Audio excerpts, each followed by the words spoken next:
for the debate. I recognize the member from Kitchener South Hespeler. Thank you, Speaker. Before I speak to the motion before us today, I want to begin somewhere else, which is speaking directly to the survivors and the organizations and the frontline workers who support those survivors every single day. Ultimately, you are the reason that this work matters. You are the reason that the committee sat and that the testimony was heard. And you are the reason that we keep pushing for change, even when I know that the systems around you may feel slow or fragmented or overwhelming. Over the past 18 months, I have had the privilege and the great responsibility of listening to survivors, to advocates, to police, Crown, service providers, shelters, child welfare workers, and so many others. And it was your voices, their voices, that shaped every part of the work that I've done. And so not symbolically, not as a gesture, but structurally, in the way that problems are defined, in the way that systems were mapped, and in the architecture of the solutions that were suggested. And I want to say this very plainly. I heard you, I believed you, and your experiences are reflected in everything that I wrote in what is coming.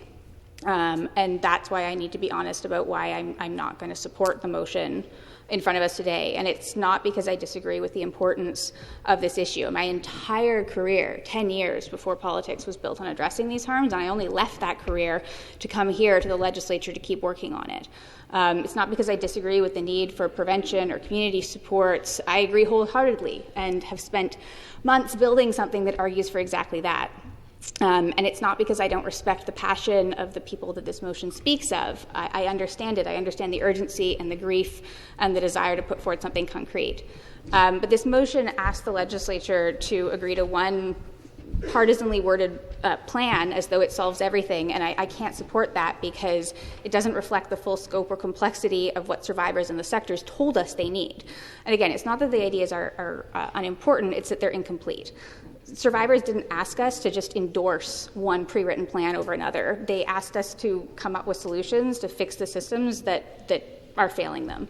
They asked for coherent, connected systems that work in practice, that talk to each other, that reduce the burden that they carry, and that intervene early and consistently, and systems that prevent violences versus just reacting to it, and systems that will remain stable regardless of what government is in power.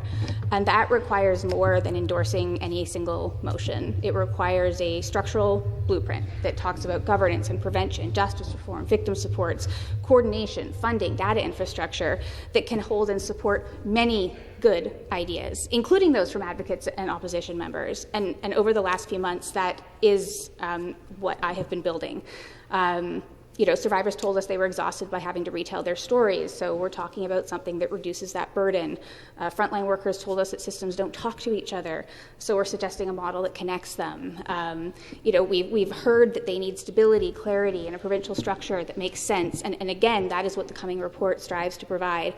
And I do believe in my heart that when that report becomes public, that survivors and sector partners will see that it reflects their voices and their expertise and their frustrations and their hopes, not because their words were printed verbatim, but because the problems they would describe were turned into solutions, not slogans. And for that reason, I can't support this motion. Thank you.